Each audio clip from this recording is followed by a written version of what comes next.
tener esa oportunidad de seguir resolviendo los cuellos de botella, que es la infraestructura para exportar petróleo, la infraestructura para exportar gas en la forma de gas líquido, gas natural licuado, nos va a permitir dentro petróleo ya. Estamos exportando 300.000, a fin de año vamos a exportar 500.000, en un año más vamos a exportar 1 billón de barriles por día, y en gas natural demoraremos un poquito más, 3, 4 años más, pero poder estar diversificando la matriz energética global y recogiendo para Argentina ese papelito verde que tan demandado es en la Argentina, que son dólares.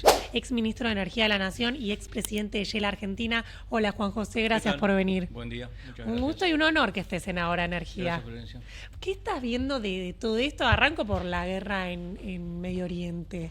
Bueno, primero es algo lamentable porque hay vidas que están en juego, ya hay gente que se ha muerto y hay infraestructura que se ha destruido, ¿no? O sea, independientemente de los motivos que hayan desencadenado este conflicto, que a lo mejor es para tener un futuro más pacífico y empieza por una guerra, bueno, como pasa siempre en la vida, hay ganadores y perdedores, y si lo analizamos desde el punto de vista de nuestro país, bueno, puede ser que en el corto plazo tengamos algún tipo de dificultad, porque habrá que trasladar precios de la materia prima a los combustibles y que ello tenga una incidencia en inflación. Creo que en el largo plazo, a un país lejano de los mercados globales, un país que no está en el medio de ningún conflicto y en una matriz energética global que está buscando una diversificación, podemos salir favorecidos, especialmente cuando estamos en situación, creo que atravesando a todos los partidos políticos, de poder monetizar nuestros recursos naturales, especialmente petróleo, gas natural y los minerales, ¿no?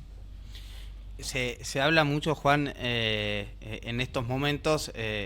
Hubo un cambio importante en lo que es la regulación de hidrocarburos en estos 2 años, y entonces el precio está muy alto, pues eso puede impactar en las naftas. Se habla por ahí de bajar impuestos para frenar, se habla como una serie de a ver qué puede hacer el gobierno.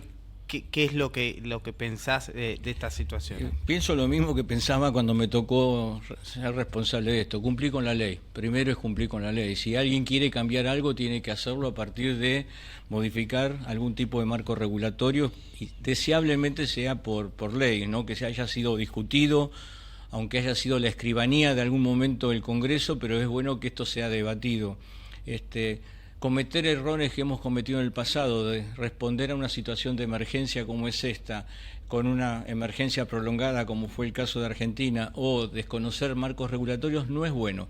Creo que en lo que tiene que ver con el precio de los combustibles, la herramienta para poder morigerar el traslado a precios, el incremento de la materia prima, tiene que ser los impuestos. Para eso están los impuestos. No, desde el punto de vista del sector hidrocarburífero, los impuestos no pueden ser vistos de una manera de recolectar renta, sino más que nada como actuar como un pulmón, como un buffer, para que cuando los precios de la materia prima son altos, los impuestos sean bajos y viceversa.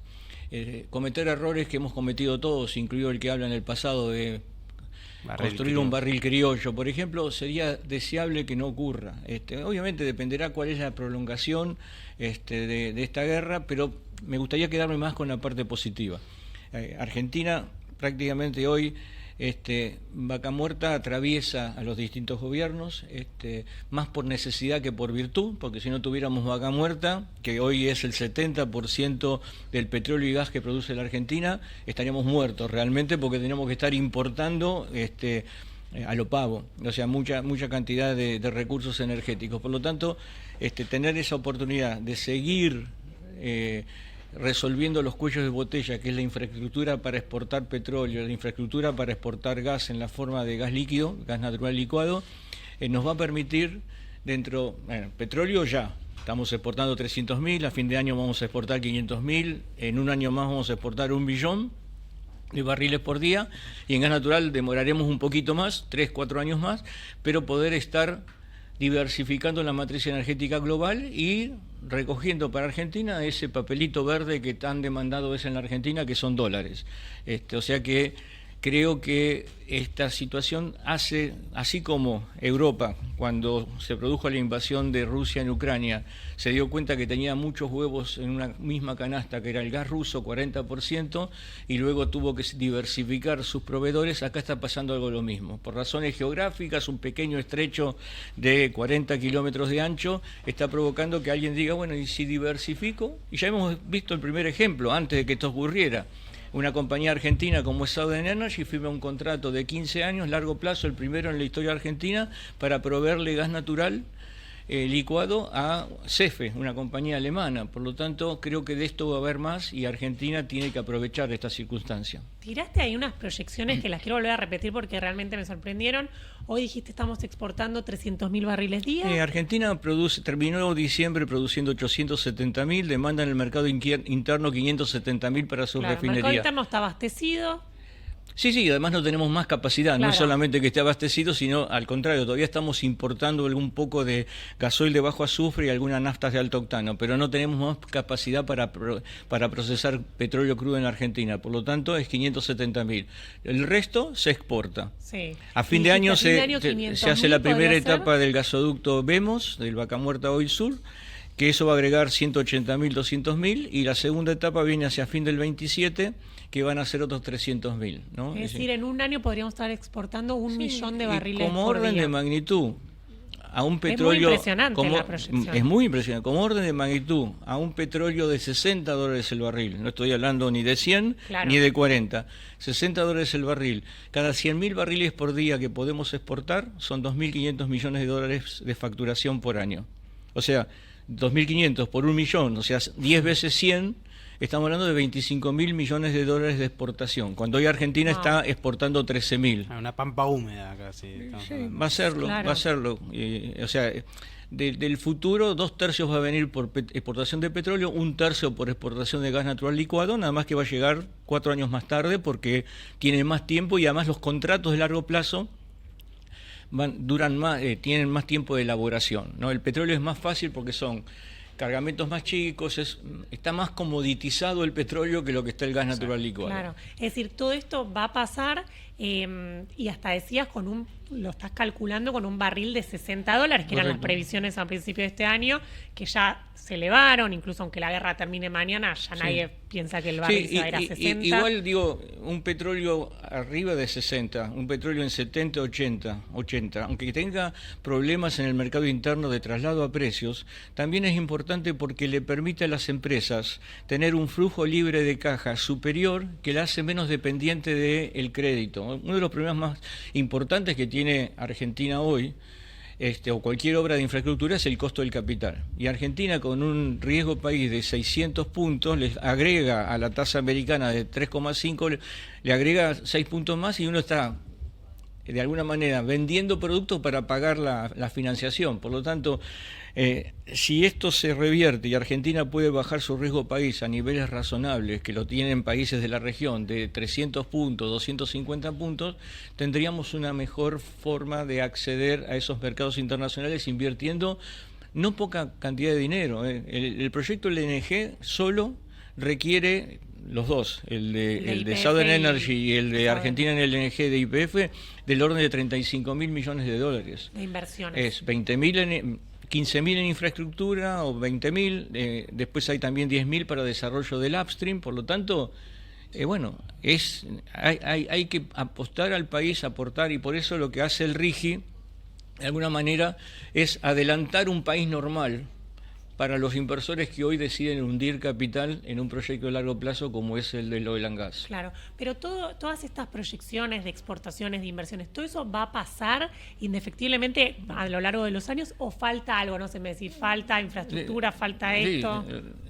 En la medida que no hagamos macanas mayúsculas, digamos, yo creo que todo está en camino de que ocurra. O sea, y de hecho, lo decíamos recién, Vaca Muerta ha pasado desde el último gobierno de Cristina Kirchner, el de Macri, el de Alberto Fernández y el actual de Milei, como decía antes, más por necesidad que por virtud, a hacer una cuasi política de Estado. Hemos mantenido un alineamiento con respecto a lo que significa generar las condiciones y lo que decían antes, ¿no?, de las modificaciones que hubieron en el marco regulatorio último, creo que hay una importante que es cambiar el objetivo de la política hidrocarburífera del país, que antes era el autoabastecimiento del mercado interno, que era un poco el vivir con lo nuestro de Aldo Ferrer, mirarnos el ombligo. Cuando no tenemos un mercado importante como el brasilero, somos 47 millones, entonces pequeño mercado interno, entonces lo que hay que hacer es tratar de ampliar la vista y producir para el mundo. Y cuando uno modifica el objetivo de la política hidrocarburífera y en vez de hablar de autoabastecer, habla de maximizar la renta, bueno, ahí creo que dio en la tecla este gobierno, generando condiciones, adelantando lo que se espera de tener una Argentina normal, para que podamos realmente monetizar nuestros recursos naturales. Ha habido un cambio enorme en estos 2 años en lo que es materia regulatoria de los sectores de hidrocarburos, de energía eléctrica. Ha habido una desregulación en todo lo que es petróleo, gas, subsidios. Ahora mismo se está intentando también privatizar lo que es la comercialización e importación de gas natural licuado. ¿Cómo ves esa gestión, Juan, de tu mirada? ¿Qué ves ahí? Bueno, un poco de envidia, vamos a ponerlo de esta manera, pero decir lo siguiente, creo que nosotros pavimentamos el camino inicial, porque vos lo mencionabas al principio, lo escuché cuando estaba llegando, que la audiencia pública, la recuerdo, que no fue solamente presupuestos de Hacienda, sino era de multicomisiones, y eran casi los 200 y pico de diputados que estaban ahí, duró desde las 12 del mediodía hasta la 1 de la mañana del día siguiente. ¿Para qué ley era eso? ¿Para qué ley? Las tarifas, no, era por el tema de las audiencias públicas. En realidad fue una interpelación al ministro de ese entonces, que era yo, a los efectos de explicar la política hidrocarburífera, de por qué era necesario mantener un régimen de incremento en las tarifas que permitiera que se recuperara el costo de producir, transportar y distribuir la energía en la factura, que si después había que subsidiar a alguien que lo necesita, se lo hiciera de una manera directa y focalizando el subsidio, ¿no? Bueno, eso inició un proceso. Hasta entonces, debo decir que muchos en la Argentina, el 80% de la población, aún gente de alto poder adquisitivo, creía que la energía era barata, que me la regalaban, y cuando a uno le regalan algo, no lo cuida. No lo cuida porque me lo regala, entonces no cuido el ambiente, consumo combustibles fósiles que generan gases de efecto invernadero, lo despilfarro, no ahorro, cuando es un recurso que es escaso, que por lo tanto tengo que cuidarlo. Y bueno, eso fue el inicio de un proceso, y creo que ahora yo digo sí, se le hizo más fácil a este gobierno, habiendo transcurrido la experiencia anterior, de poder estar incrementando las tarifas, removiendo subsidios, que tiene un costo claramente, pero que permite generar las condiciones para que haya una inversión de largo plazo en el país y abriendo o generando condiciones para que se remuevan los cuellos de botella. Ya está ocurriendo en petróleo y gas, todavía no en electricidad, que esa es la próxima etapa, poder mejorar el sistema de transporte de alta tensión de Argentina para que incorporemos más energías probablemente renovables. Cuanto más energía renovable incorporemos, vamos a tener más gas para exportar, por ejemplo, para que ingresen divisas al país. Es el próximo paso, invertir más en infraestructura para eliminar los cuellos de botella que tenemos. Claro, acá me sumo con gente del chat, dice Carlos, ¿puede explicar el exministro el aumento del gas? Imagino que se refiere al aumento internacional del precio del gas, porque todavía no lo vimos esto en nuestras tarifas en casa. Sí, no, bueno, de hecho, ahora bajó un poquito, como decías al principio, la semana pasada llegó a estar en la unidad que conocemos en $20 el millón de BTU, que son unos euros por megawatt hora, y hoy estaba en 14, 15 antes de entrar acá. Y en Argentina seguimos pagando en el verano 3,5, en el invierno 5 dólares el millón de BTU. En Estados Unidos también, que hay otra referencia, el precio está alrededor de los 4 dólares el millón de BTU. Durante nuestra época, digamos, el precio del commodity oscila menos del precio de lo que es el tipo de cambio en la Argentina. O sea, cuando uno habla o hablaba en el pasado del incremento que tienen las tarifas, tiene que reconocer que hay dos variables que se mueven. Una es la materia prima en sí, petróleo, gas natural, y la otra es el tipo de cambio. En un país que se devalúa su moneda constantemente, es difícil poder sostener la comercialización de un commodity que desde el año 89 a la fecha, que esto a veces mucha gente no quiere entenderlo porque así ha ocurrido. Desde el año 89 a la fecha el petróleo crudo en la Argentina siempre se ha facturado en dólares. Es decir, hay gente que dice que vino Aranguren y dolarizó la energía. No, desde las leyes, los decretos de desregulación del año 89 de Menem, el petróleo crudo en la Argentina se comercializa en dólares, que el refinador lo paga en pesos al tipo de cambio oficial. Obviamente podemos discutir si lo oficial es un tipo de cambio que no lo fue libre, pero que siempre va evolucionando. Por lo tanto, cuando uno está pagando una factura de gas o de electricidad, está reflejando dos evoluciones, la de la materia prima, que se mueve en función de parámetros internacionales que no controlamos, no somos formadores de precio en Argentina, ni de petróleo ni de gas natural, y la otra de una variable que es el tipo de cambio, que tiene que ver con la estructura económica de nuestro país, las deudas y las exportaciones que nuestro país tiene. Claro. Y ahora, yendo un poco que volvimos al tema del impacto del Medio Oriente en Argentina, la micro de la gente en sus casas. Si bien vimos aumentos de las naftas, no vimos, yo estaba leyendo en Chile subieron 50%, ya va a ser un tema político para el nuevo gobierno, la gente yendo a cargar nafta, se debate en Brasil qué impuesto bajan para que no pegue tanto, lo mismo en Ecuador, pero acá no vimos un asalto en el precio, sí subió 10, 15% según donde cargues, por supuesto subió, pero no fue un salto exponencial. Lo mismo con la tarifa de gas, subió el precio del gas a nivel internacional, por ahora no vemos cambios. ¿Por qué en Argentina no está este impacto? Bueno, por dos motivos. Primero, porque el que se quemó con leche ve una vaca y llora, y por lo tanto tenemos una conciencia histórica de qué es lo que nos pasó. Segundo, hay un factor importante en el mercado de los combustibles líquidos, que la compañía más importante o más grande del mercado tiene el 55% del mismo. Por lo tanto, sin que haya colusión, sin que haya colusión, que en mi conocimiento, mientras yo estuve al frente de una compañía, mientras fui ministro, nunca la ha habido. Depende mucho cuál sea la política que tiene la compañía más grande para que los demás puedan o no puedan seguirla, o que tengan más tiempo. Y después un elemento que también hay que tener en cuenta es que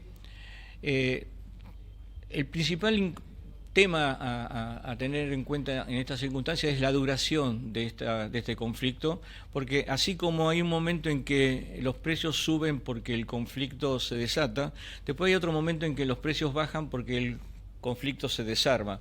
Por lo tanto, algunas compañías pueden estar especulando con que, bueno, ahora no tengo la oportunidad, no me da porque el mercado no me lo puede pagar para que suban los precios, pero después cuando tengo que bajarlos, no lo hago rápidamente porque recupero lo que perdí cuando el precio estaba en la suba. Por lo tanto, en la conciencia de los que tienen que estar recuperando sus costos en el mercado al que venden los combustibles, piensan esos dos momentos, ¿no? Y también las circunstancias. Chile es importador de energía, Uruguay es importador de energía, Argentina es exportadora. O sea, por naturaleza tenemos la posibilidad de tener un colchón, o sea, un tiempo de demora, pero tarde o temprano, lo dijiste recién, Argentina ha aumentado en promedio entre el 15 y el 20% sus combustibles. Hoy, si alguien lo analiza, sus precios estarían en el mercado de downstream fijados con un crudo a 80, todavía falta, si se va a mantener durante mucho tiempo a 100, vamos a ver incrementos de precio en los combustibles, salvo que se haga algo con la estructura de impuestos para morigerar ese aumento. Claro, ¿eso sería la política más eficiente, en tu opinión, para si el gobierno quisiera moderar un poco la suba? Yo pienso que es la política, de hecho, en la ley pasa que hoy tenemos un problema nosotros con los impuestos, durante especialmente el gobierno anterior, la ley en el 2017 se modificó la ley de impuestos internos. Antes el impuesto a los combustibles era un impuesto ad valorem, por suerte dejamos de serlo. ¿Qué quiere decir ad valorem? Que aumenta si aumenta el precio de la materia prima. O sea, ahora aumentaría el impuesto, o sea, es procíclico en vez de anticíclico. Ahí lo cambiamos y lo transformamos en un impuesto fijo. Pero por necesidades recaudatorias, el ministro de Economía en ese momento le ganó al ministro de Energía, que quería hacer otra cosa, y generó que el impuesto de los combustibles se aumentara con la inflación de un trimestre anterior. Y durante mucho tiempo ese aumento se postergó para evitar alimentar la inflación. Y todavía tenemos hoy que hay inflación de 4 trimestres que no inflación de los últimos 4 trimestres que no fue reflejada en el incremento de los combustibles. Entonces, lo muy probable que veamos en el próximo tiempo es que no lo que estaba previsto en el presupuesto, esta vez aprobado por el Congreso, de que los impuestos se iban a actualizar por la inflación, no se hagan este año, sino se postergan nuevamente para evitar que eso alimente más el precio de los combustibles en el mercado. Claro, de hecho, si uno miraba el presupuesto y veía la recaudación para este año, el impuesto a los combustibles es lo que más iba a aumentar, justamente teniendo en cuenta que se pisó, para decirlo informalmente, año electoral, lo hacen todos los gobiernos, no es de ninguno ni de otro, y que este año se iba a recuperar. Pero decís en este contexto... Es más que probable que en este contexto eso se postergue, debido a tratar de evitar aumentar. O sea, van a aumentar los combustibles, pero no tanto como si hubiese actualizado el precio de los impuestos, en este caso en el combustible final. Claro.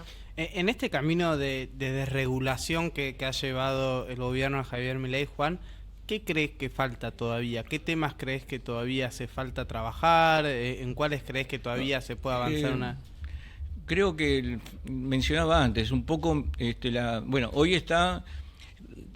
lo que falta y está encaminado, pero hay que verlo y realizarlo, es que Camesa, que es el mayorista del mercado eléctrico argentino, recupere el rol para el cual fue creado, que es el órgano de administrador del despacho eléctrico. O sea, un órgano, si querés, ingenieril, define qué máquina la más barata que tengo que entrar cuando aumenta la demanda y la más cara que tengo que sacar cuando baja la demanda. Y no transformarse, como lo hizo en inicio de los 2000, en una empresa de carácter comercial, que era el que compraba toda la energía y después se la vendía a la distribuidora. Eso creo que no es conveniente para el mercado, tiene que recuperar su rol, y este gobierno ya ha iniciado el proceso para que eso así ocurra, pero obviamente hay un tema importante para que esto ocurra.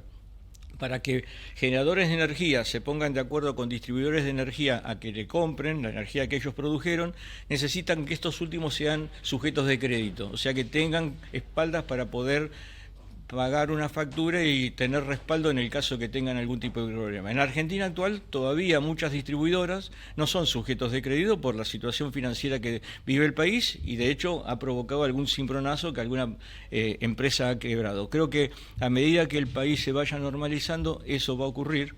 Y el otro elemento que se necesita resolver, que ya empezó en el sector de gas natural, es resolver el cuello de botella y cómo licitar la ampliación de las redes de alta tensión del país para que podamos tener mayor generación eléctrica. Hoy tenemos capacidad instalada por 45 gigawatts, 44, y tenemos que en el pico la demanda no llega a 31 en el pico, y el promedio estará en 23, 24. Pero tenemos mucha mayor capacidad de producción. Cuanto más producción tengamos de fuentes variables, como puede ser solar y eólica, vamos a necesitar menos de gas natural o líquidos que todavía estamos quemando para producir energía eléctrica. Claro.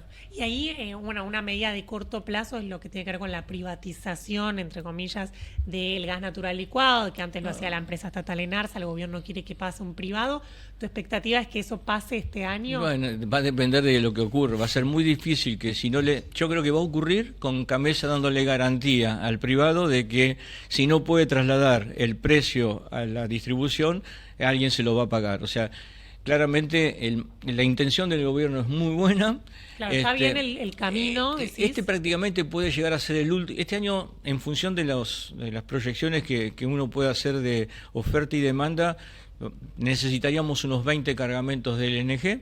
El año próximo van a ser 4 o 5, es decir, muy esporádico. ¿Por qué tanto menos el año Porque que viene? Vamos a tener una ampliación de la evacuación de Vaca Muerta, es decir, lo que fue Moreno. Sí, y una ampliación de la iniciativa que tiene TGS, TGS digo bien, o Pampa Energía, ya me acuerdo cuál. TGS. Y eso va a permitir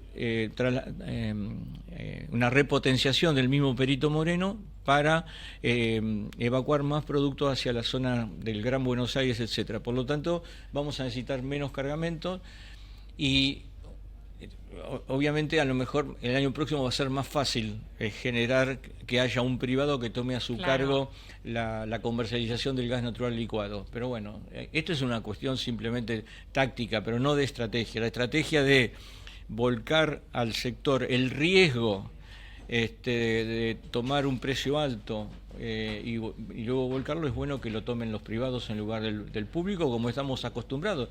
Y en ARSAS deja de tener ese rol. Claro. Decías que este año estimabas unos 20 barcos de importaciones de GNL. Decías el año que viene 4 barcos y pensaba... Año 2013, 2014 se han importado más de 100 barcos de GNL. ¿Cómo cambió todo? El peor de todos los casos no fue por cantidad de barcos, pero sino por el costo. El 2022, medio de la guerra, de la invasión de Rusia en Ucrania, que el gobierno anterior demoró una licitación del famoso gasoducto Néstor Kirchner, Perito Moreno, que había licitado o iniciado el gobierno de Macri. En ese año tuvimos que pagar una factura de 3.500 millones de dólares por no haber tenido el gasoducto a tiempo. O sea, Argentina ha cambiado de los 100 barcos que vos decís a tener 4 o 5, quiere decir que a lo mejor más tarde de lo que hubiésemos deseado empezamos a hacer las cosas bien. Y como dije, en el sector de petróleo y del gas, y ojalá que en el sector de la minería, que hoy está siendo también en el tapete por la discusión de la ley de glaciares, ojalá que tengamos pronto un desarrollo masivo de todo lo que son nuestros recursos naturales. Y mencionaba Juan el 2022, aquel año la balanza comercial energética tuvo un déficit de 4.400 millones de dólares. Este año se calcula un superávit superior a los 10.000 millones. Te doy otro ejemplo, que es peor que ese. Te doy un ejemplo que es peor de eso. No, peor de eso. Año 2006, el superávit de la balanza comercial energética fue 6.900 millones de dólares. 2013, 6 años después, ese superávit de 6.900 se transformó en un déficit de 6.100. ¿Qué pasó? Nos comimos 13.000 millones de dólares. ¿Qué pasó? La energía regalada para todos y todas. Fue la resolución 394 de Moreno que le puso retenciones móviles al petróleo crudo. Cualquier precio por arriba de 61 dólares el barril se lo llevaba el gobierno y no la empresa. Eso fue pernicioso para la estructura económica del país, no ya la energética. Tenemos que aprender de esas lecciones. Y ahora ojalá, y si vemos las proyecciones que tenemos de balanza comercial energética, vemos que el año pasado terminamos en 7.815 neto, estoy hablando de exportación menos importación. Este año, bueno, habrá que ver qué pasa con los precios, pero 10.000 mínimo. El año que viene vamos a estar en 15.000 y no paramos hasta 35 en los próximos 4. Me voy a sentar a volver a escuchar esta entrevista y anotarme todos estos datos, porque son muy buenas proyecciones. Tengo una última que tengo que cerrar, que ya arranca Máximo Montenegro, pero con respecto a la guerra, ¿qué variables está siguiendo vos para decir cómo sigue esto? Digo, si querés hacer una proyección de exportaciones, tenés que ver cuánto está el barril, tenés que ver cómo sigue la guerra. ¿Qué variables mirás? ¿Cómo se informa? ¿Cómo se informa Juan José Arango? Nosotros no somos tomadores de precios, no somos formadores, tomamos precios, por lo tanto no dependemos de ello. Y una cosa que particularmente es muy peculiar, ¿no? A veces un tuit o un mensaje de un presidente, especialmente de Trump, genera modificaciones en el precio de futuros muy drásticas, y un par de horas antes se generan ventas de futuros, de papeles, que este es otro tema a tener en cuenta. El mercado de futuros en el petróleo crudo muchas veces cuadruplica o quintuplica el mercado físico, o sea, es especulación pura. Okay. Cuando hay volatilidad en los mercados, para un país como el nuestro, que es periférico, siempre es preocupante, porque eso es generación de ruido del malo, vamos a llamarlo de esta manera, donde hay una alta volatilidad y por lo tanto la tasa de interés aumenta. Yo creo que hoy lo mejor que nos puede pasar a nosotros es que mantengamos un rumbo desde el punto de vista de poder desarrollar no solamente los recursos, sino la infraestructura necesaria para evacuarlo, que el mundo solo se da cuenta, las compañías que demandan la energía, los alimentos y en el futuro los minerales, sabrán cómo lograr tener proveedores menos riesgosos de los establecidos hoy. Y esto es el nicho que Argentina tendría que estar aprovechando de esta coyuntura.